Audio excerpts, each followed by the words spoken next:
بسم اللہ الرحمن الرحیم، ورسولاً اور وہ رسول ہوگا، انہیں اسے بھیجا جائے گا،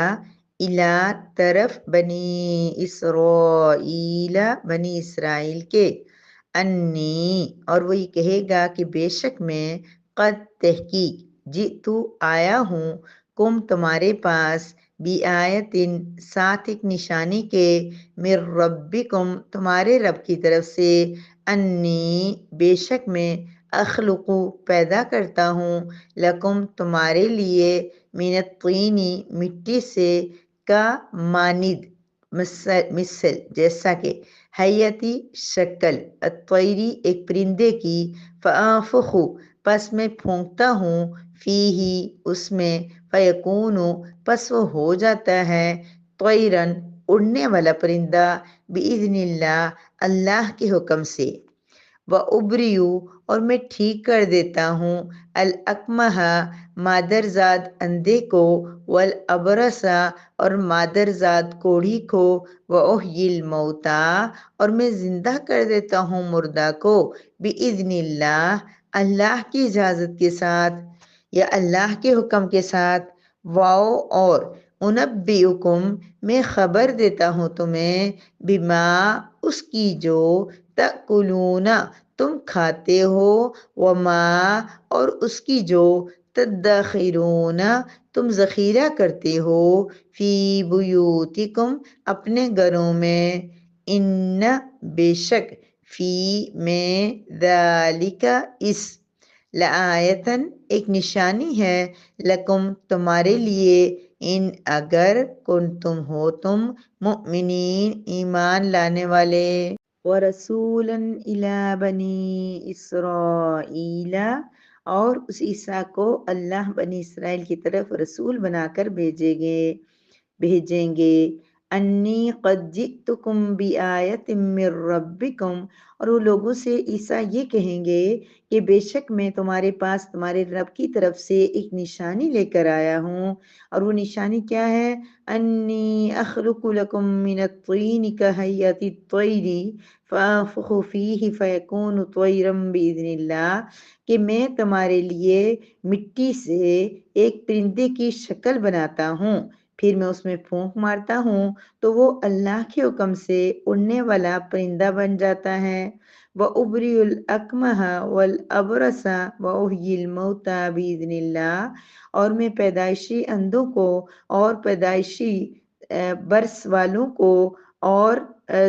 ٹھیک کر دیتا ہوں، اور مردہ کو اللہ کے حکم سے زندہ کر دیتا ہوں،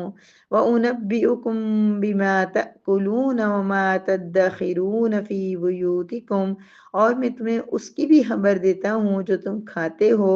اور اس کی بھی جو تم اپنے گھروں میں ذخیرہ کرتے ہو، ان فی ذلک لآیۃ لکم ان کنتم مؤمنین بے شک اس بات میں البتہ تمہارے لیے ایک بڑی نشانی ہے اگر تم ایمان لانے والے ہو۔ نحمدہ ونصلی علی رسولہ الکریم، اما بعد، سورہ آل عمران کی آیت نمبر 48 ہے۔ الحمدللہ رمضان المبارک کا مقدس مہینہ خیر و عافیت سے مکمل ہوا اور عید الفطر کی خوشیاں بھی ہوئی۔ اللہ رب العزت ہم سب کی رمضان المبارک میں کی گئی عبادات کو قبول و منظور فرمائے، اور اللہ پاک ہمیں اسی طرز زندگی کو اپنانے کی توفیق عطا فرمائے جو تھوڑا بہت ہم عبادت رمضان میں کر پائیں، اللہ پاک آئندہ بھی ہمیں اس کے مطابق چلنے کی توفیق دے۔ اور اللہ رب العزت نے امید ہے کہ آپ سب کو عید کی بہت ساری خوشیاں نصیب کی ہوں گی، خیریت سے اور اچھی عید آپ سب کی گزری ہوگی۔ سورہ آل عمران کی آیت نمبر 49 میں اللہ رب العزت اسی واقعے کو ایک تسلسل کے ساتھ بیان فرما رہے ہیں کہ حضرت مریم علیہ السلام نے جب ان کو فرشتوں نے یہ خبر سنائی کہ آپ کے بیٹا پیدا ہوگا، وہ حیران ہوئی اور انہوں نے پوچھا میرا کیسے بیٹا ہو سکتا ہے؟ تو اللہ پاک کی طرف سے بتایا گیا کہ یہ ایک بشارت ہے اور اللہ کے حکم سے ہوگا، اور اللہ رب العزت نے اس کے لیے ان کو صفات بتائی جا رہی ہیں، ان کو خوشخبریاں سنائی جا رہی ہیں کہ کوئی معمولی بیٹا نہیں ہے کہ آپ جس کے لیے پریشان ہو کہ بیٹا پیدا ہوگا اور دنیا میں کھائے پیے گا اور فوت ہو جائے گا، جس طرح ہمارے بچے ہیں کہ بس دنیا میں آنے کا مقصد دنیا میں عیاشی کرنا، جینا اور کھانا پینا، اچھا سونا، اچھا پڑھنا، اچھی جاب کرنا، اچھا سٹیٹس بنانا، گھر بنانا، یہ سارا کچھ تو اللہ پاک ان کو پہلے سے بتا رہے ہیں، ان کو تسلی دے رہے ہیں کہ وہ ایسا بیٹا ہوگا آپ کا جو بنی اسرائیل کی طرف رسول بنا کر بھیجا جائے گا، اس کو نبوت عطا ہوگی، اللہ کا پیغمبر ہوگا، وہ کوئی عام بچہ نہیں ہوگا کہ آپ پریشان ہو رہی ہیں کہ آپ کو ایک بچے کے لیے اتنی مشقت کرنی پڑ رہی ہے۔ عام بچہ ہوتا تو آپ کی نکاح ہوتا، شادی ہوتی، آپ کا بچہ پیدا ہو جاتا۔ اب اللہ پاک نے اس کو بالکل ڈیفرنٹ وے میں کیسے پیدا کیا، کیوں کیا؟ اس لیے کہ کل اس نے نبی بننا ہے، نبوت کا دعویٰ کرنا ہے اور لوگوں کو سکھانا ہے، اور سکھانے کے لیے کہ اللہ پاک کسی بھی پیٹرن کا، کسی نظام کا محتاج نہیں ہے۔ یہ جو اللہ پاک نے ایک نظام بنایا ہے کہ لڑکا اور لڑکی کا ملاپ ہوتا ہے، نکاح ہوتا ہے اور اس کے بعد بچہ پیدا ہوتا ہے، یہ اسی کا بنایا ہوا ہے۔ اللہ جب چاہے اس کے بغیر بھی بچہ پیدا کر سکتے ہیں۔ یہ بات ایک بڑا اللہ تعالیٰ نے اپنی قدرت کی ایک نشانی دکھانی تھی، اور وہ عیسیٰ علیہ السلام کے ذریعے، تاکہ جب وہ کسی کو سمجھائیں اور مثال دیں تو سب سے پہلے وہ اپنی مثال دیں گے کہ میرا رب جس نے مجھے بغیر باپ کے پیدا کیا ہے، وہ رب سب کچھ کر سکتا ہے۔ تو امید ہے کہ اتنے پیارے، اتنے ڈیٹیل میں یہ واقعات پڑھنے کے بعد ہمارا یقین بھی رب کائنات کے اوپر مزید بڑھ جائے گا کہ جو رب ایک باپ کے بغیر بچہ پیدا کر سکتا ہے، وہ رب سب کچھ کر سکتا ہے، اس کے لیے کوئی چیز امپاسبل نہیں، کوئی چیز مشکل نہیں۔ ہاں، اگر ہماری دعاؤں پہ، ہماری خواہشات پہ اگر کچھ دیر ہو رہی ہے، وہ نہیں ہو رہی، تو اس کا مطلب یہ ہے کہ رب کائنات ابھی ہمیں مزید آزمانا چاہ رہے ہیں، یا جو خواہش ہم کر رہے ہیں، جو چیز ہم مانگ رہے ہیں، وہ ہمارے لیے بہتر نہیں ہے، اس لیے اللہ پاک ہماری وہ خواہش پوری نہیں کر رہے۔ اللہ رب العزت یہ فرما رہے ہیں مریم علیہ السلام کو کہ آپ کا جو بیٹا ہوگا وہ بنی اسرائیل کی طرف ایک تو رسول ہوگا، اور اس کو معجزات عطا ہوں گے۔ وہ کون کون سے معجزات ہوں گے؟ وہ خود، یعنی کہ جب وہ بڑے ہوں گے عیسیٰ علیہ السلام، تو اپنی قوم سے خطاب کر کے ان کو یہ باتیں بتائیں گے، اور ابھی سے مریم علیہ السلام کو بتائی جا رہی ہیں، گویا کہ ان کو بتایا جا رہا ہے کہ کل آپ کا جو بیٹا ہوگا اس کے ہاتھوں اتنے عظیم، اتنے بڑے بڑے معجزے رونما ہوں گے، اتنے بڑے بڑے کام آپ کا بیٹا کرے گا۔ اور اس سے بڑی تسلی پھر ان کے لیے کیا ہوتی، تو وہ پھر کتنی مطمئن ہو گئی ہوں گی، کتنی آسانی سے انہوں نے فیس کر لیا ہوگا بنی اسرائیل کی باتوں کو، لوگوں کے تانوں کو۔ لوگ ہر ایک نے تو یقین نہیں کر لیا ہوگا ایک دم سے، کچھ نے کیا ہوگا، کچھ نے نہیں کیا ہوگا، کچھ نے باتیں سنائی ہوں گی، تانے دیے ہوں گے، تو ان کے لیے سب سے نا آسان ہو گیا۔ اللہ پاک ہماری اولادوں کو بھی اپنے دین کے لیے قبول کر لے تو ہمارے مسائل، ہماری ٹینشنیں کم ہو سکتی ہیں۔ اللہ رب العزت فرماتے ہیں کہ عیسیٰ علیہ السلام جب بنی اسرائیل کے رسول ہوں گے تو پھر ان سے خطاب کر کے یہ بتائیں گے کہ میں تمہارے پاس تمہارے رب کی طرف سے ایک نشانی لے کر آیا ہوں۔ ایک تفسیر میں تو نشانیاں بھی لکھا ہوا ہے، اور باقی میں نشانی لکھا ہوا، اگر نشانی بھی ہو تو کوئی ایک ایک کر کے ہوتا ہے کہ ایک نشانی لایا ہوں وہ یہ ہے، پھر ایک نشانی، اس کے بعد اس کے بعد اس کے بعد اور وہ نشانیاں ملتی چلی جائیں گی مجھے۔ تو کون سی پہلی نشانی؟ کہ وہ اخلقو، میں پیدا کروں گا، اچھا بناؤں گا۔ اخلقو کا مراد پیدا کرنا نہیں ہے، پیدا کرنے والی ذات صرف اللہ رب العزت کی ہے۔ تخلیق جو ہے وہ صرف اللہ رب کائنات کر سکتے ہیں، کوئی انسان نہیں کر سکتا، چاہے وہ نبی ہو۔ اس لیے اللہ رب العزت نے بتایا، انہوں نے جو اخلقو کا ورڈ یوز کیا، اس کا مطلب ہے کہ میں بناؤں گا، یہ جیسے ہم گھر میں بناتے ہیں بہت ساری چیزیں، کھانا بناتے ہیں تو اس کے لیے، تو فرمایا کہ میں بناؤں گا تمہارے لیے ایک ہے مٹی سے، مٹی کے ساتھ پہلے ہاتھوں کے ساتھ، جیسے بچے نہیں بچپن میں کھیل، آپ کو یاد ہوگا کھیلتے رہتے تھے کہ مٹی سے گڑیا بنائی اور مٹی کے ساتھ جو ہے نا وہ کھلونے بنائے، اور اس طرح تو وہ کیا کہ مٹی کے ساتھ پرندے کی شکل کا ایک پرندہ بنایا، پرندے کی شکل بنائی مٹی کے ساتھ، ٹھیک ہے، اور بالکل نارمل مٹی اپنے سامنے، اور پھر اس پہ پھونک ماری، اور اللہ کے حکم کے باذن اللہ ساتھ، اسی لیے بار بار کہہ رہے ہیں 2 مرتبہ باذن اللہ آیا ہے کہ عیسیٰ علیہ السلام بتا رہے ہیں کہ یہ میری قدرت نہیں ہے، یہ میری قابلیت نہیں ہے کہ میں نے اس طرح کی ہے، باذن اللہ اللہ کے حکم سے، اللہ کی اجازت سے، اللہ کے حکم سے یہ جو ہے وہ ہو گیا۔ فَيَكُونُ طَيْرًا،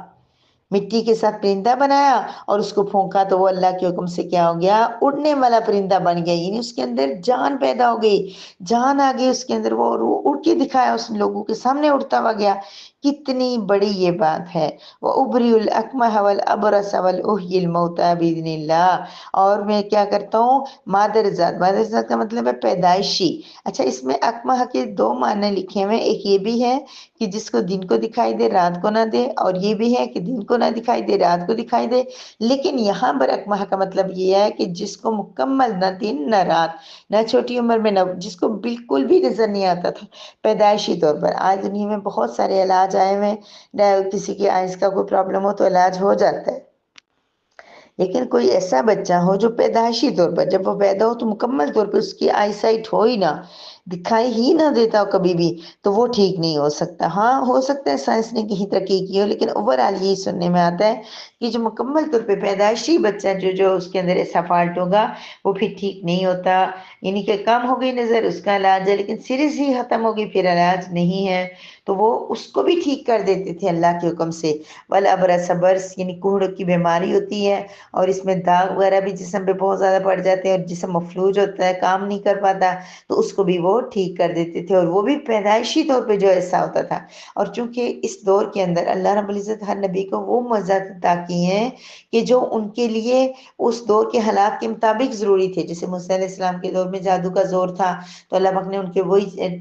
لاٹھی سے اس طرح کیا کہ جادو کا توڑ ہو گیا. اور عیسیٰ علیہ السلام کے دور میں طب کا عروج تھا، ان کے بڑے بڑے جو ہے نا بیماریوں کا علاج اور اچھی طرح، تو پھر اللہ پاک نے ان کو ایسا معجزہ دیا کہ ان سب کی بات کو ختم کر دیا. بالکل جو پیدائشی جن کا کوئی علاج تھا ہی نہیں، ان کو بھی یہ کیا کرتے تھے، اللہ بِإِذْنِ اللَّهِ، اللہ کے حکم سے ٹھیک کر دیتے تھے. وَأُحْيِي الْمَوْتَى، اور میں مردہ کو بھی زندہ کر دیتا ہوں. ایک بہت پہلے میری پیاری بہن نے کوسچن کیا تھا کہ کیا یہ جو مردہ عیسیٰ علیہ السلام نے جب مردوں کو زندہ کیا تو کیا وہ کچھ دیر کے لیے زندہ رہے یا اس کے بعد جیتے رہے؟ تو میں نے تفسیر میں یہ پڑھا ہے کہ کچھ لوگوں کے ساتھ تو ایسا ہوا کہ وہ جب انہوں نے ان کو زندہ کیا، جیسے ایک بزرگ بہت ہی پہلے کے فوت ہوئے تھے، انہوں نے فرمائش کی کہ ان کو زندہ کر دیں، اللہ کے حکم سے انہوں نے کہا کم بِإِذْنِ اللَّهِ، وہ زندہ ہو گئے. اور وہ اتنا گھبرا گئے، انہیں لگا قیامت آ گئی ہے، کہ ان کے سر کے بال جو بلیک تھے اس ٹائم وائٹ ہو گئی، تفسیر میں پڑھا ہے. اور پھر یہ ہوا کہ ان کو وہ ڈر گئے، تو انہوں نے بتایا کہ نہیں، ابھی موت نہیں، قیامت نہیں آئی ہے.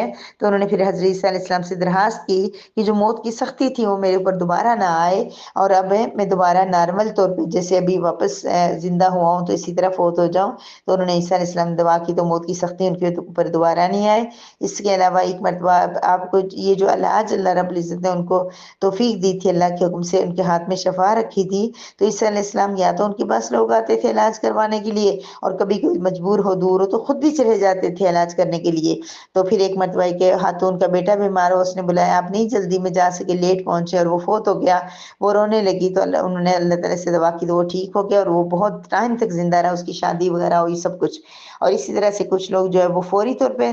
جو ہے جن کی ضرورت نہیں تھی، جیسے پہلے لوگ فوت ہوئے تو وہ اسی ٹائم جو ہے فوت ہو گئے، اور کچھ لوگ ایسے بھی تھے جو بہت ٹائم تک زندہ رہے. ایک اور عورت کے بارے میں آتا ہے کہ اس کا بچہ فوت ہو گیا، بہت زیادہ رو رہی تھی، تو عیسیٰ علیہ السلام نے دعا کی اللہ تعالیٰ سے، اور اس طرح قم بِإِذْنِ اللَّهِ کہنے سے وہ بچہ زندہ ہو گیا، اور بہت ٹائم تک وہ زندہ رہا. وَأُنَبِّئُكُم بِمَا تَأْكُلُونَ وَمَا تَدَّخِرُونَ فِي بُيُوتِكُمْ، اور میں تمہیں اس کی خبر دیتا ہوں جو تم کھا رہے ہو اور جو تم ذخیرہ کرتے ہو. کیونکہ جو کھا رہے ہیں وہ تو بعض اوقات نظر بھی آ جاتا ہے، لیکن ذخیرہ کرتے تھے، جیسے ذخیرہ اندوزی آج بھی ہوتی ہے، کوئی چیز مہنگی ہو جائے، سستی ہو جائے تو لوگ اس کو چھپا لیتے ہیں، جب مہنگی ہوگی تو بیچیں گے. یہی حال ان کا تھا. ان لوگوں نے یہ کام شروع کر دیا تھا کہ جو چیز ملتی اس میں سے کچھ کھاتے تھے اور کچھ کو وہ ذخیرہ کر کے رکھ لیتے تھے کہ بعد میں جب مہنگی ہوگی تو پھر ہم اس کو سامنے لائیں گے. یا پھر دوسرے لوگوں کو نہیں مل رہا تھا، ان کو یہ خطرہ ہوتا تھا کہ یہ کم ہو جائے گا، تو اپنے لیے چھپا کے رکھ لیتے تھے، اور عیسیٰ علیہ السلام ان کو خبر دے دیتے تھے. وہ شرمندہ ہو جاتے، اور بعض لوگ پھر اس گناہ سے باز آ جاتے. یہ ذخیرہ اندوزی اسی لیے منع ہے کہ کچھ لوگوں کو فائدہ ہوتا ہے اور باقی لوگ بہت زیادہ نقصان اٹھاتے ہیں. فرمایا ان فی ذلک لآیۃ لکم ان کنتم مؤمنین. اتنے زیادہ معجزات دکھا کے، اتنی ساری باتیں سنانے کے بعد عیسیٰ علیہ السلام ان سے یہ کہیں گے کہ اتنی بڑی نشانیوں پر اگر ایمان والے ہو تو یقین لے آؤ. اگر ایمان ہی نہیں ہے، مومن ہی نہیں ہو، سوچنا ہی نہیں چاہتے، سمجھنا ہی نہیں چاہتے، پھر تمہیں کچھ بھی اثر نہیں ہوگا. وہی بات آج بھی ہے. ہمیں بعض اوقات کوئی لوگ اعتراض کرتے ہیں، سوال کرتے ہیں، لیکن ان کو جتنا مرضی سمجھا لیں بات ان کی سمجھ میں نہیں آتی، کیونکہ وہ سمجھنے کی نیت سے ہی نہیں سن رہے ہوتے. انہوں نے صرف جسٹ اعتراض برائے اعتراض کرنا ہوتا ہے. ہے وہ بات کو نہیں سمجھ پاتے. اسی لیے عیسیٰ علیہ السلام نے کہا کہ اگر تم ایمان رکھتے ہو، مؤمنین ایمان والے ہو، یقین ہے، تو پھر میری بات سنو اور یہ سارے معجزات اللہ پاک نے مجھے دیے ہیں اور یہ بڑی نشانی ہے، کیونکہ خلاف عادت کام جو ہوتے ہیں ویسے وہ معجزہ ہوتا ہے. یہ جو بات کبھی اللہ کے سے کسی خلاف عادت جو کام ہوتے ہیں، یعنی ایسے کام جو عام لوگ نہیں کر سکتے، وہی تو معجزہ ہوتا ہے. جو کام سب لوگ کر سکتے ہیں یا جو نارمل ہوتا ہے وہ تو معجزہ نہیں ہوتا. تو یعنی کہ یہاں پر وہ کام دکھائے اللہ رب العزت نے حضرت عیسیٰ علیہ السلام سے جو بالکل نارمل وے میں ہو ہی نہیں رہے تھے. اسی وجہ سے انہوں نے، چونکہ وہ یہ بھی اعتراض کرتے تھے کہ حضرت عیسیٰ کیسے برابر باپ کے پیدا ہو گئے، یہ تو عیسیٰ علیہ السلام اللہ کے بیٹے ہو گئے. تو پھر اللہ پاک نے یہ ان سے چونکہ پرندہ بنانا اور اس سے پھونک مارنا اور اس کا اڑ جانا، یہ اللہ پاک نے ان کو یہ بھی دکھایا کہ تم بات کر رہے ہو کہ بغیر باپ کے بچہ نہیں پیدا ہو سکتا، یہاں تو ایک پرندہ مٹی اس کے اندر پھونکا، دعا کی اور اللہ کے حکم سے اس مٹی سے پرندہ بن گیا. یعنی پرندے بھی تو آپ دیکھیں کہ باپ ہوتا ہے، ماں ہوتی ہے، ان کی سارا سسٹم ہوتا ہے، لیکن یہ کہ مٹی سے نہ باپ نہ ماں کچھ بھی نہیں، اللہ کے حکم سے بن گیا. تو عیسیٰ علیہ السلام کا بغیر باپ کے پیدا ہونا کون سا مشکل کام ہے. ایک تفسیر میں یہ بھی آتا ہے کہ انہوں نے یہ فرمائش کی تھی کہ اب چمگادڑ کو بنائیں، تو انہوں نے پھر اس کی شکل بنائی اور اس کو پھونکا، کیونکہ چمگادڑ ایک ڈیفرنٹ اینیمل ہے. یعنی کہ وہ جو پرندے جو ہوتے ہیں نا اڑنے والے، وہ دودھ وغیرہ نہیں ان کے بچے پیتے، یعنی جو گائے بھینس بکری وغیرہ کے دودھ پیتے ہیں. جو اڑنے والے ہوتے ہیں پرندے وہ انڈے وغیرہ دیتے ہیں، ان کا دودھ نہیں ہوتا. لیکن چمگادڑ ایسا ہے جو اڑتا بھی ہے تھوڑا، اور وہ اس کے ساتھ سے اس کا دودھ وغیرہ کا سسٹم بھی ہوتا ہے. تو یہ جانور تھا جس کو انہوں نے پرندے کی شکل میں بنایا. واللہ عالم. جتنا پڑھا سنا اپنی طرف سے کوشش کی بتانے کی، بلکہ اللہ رب العزت کہنے سننے سے زیادہ ہمیں عمل کی توفیق عطا فرمائے. وآخر دعوانا ان الحمد للہ رب العالمین.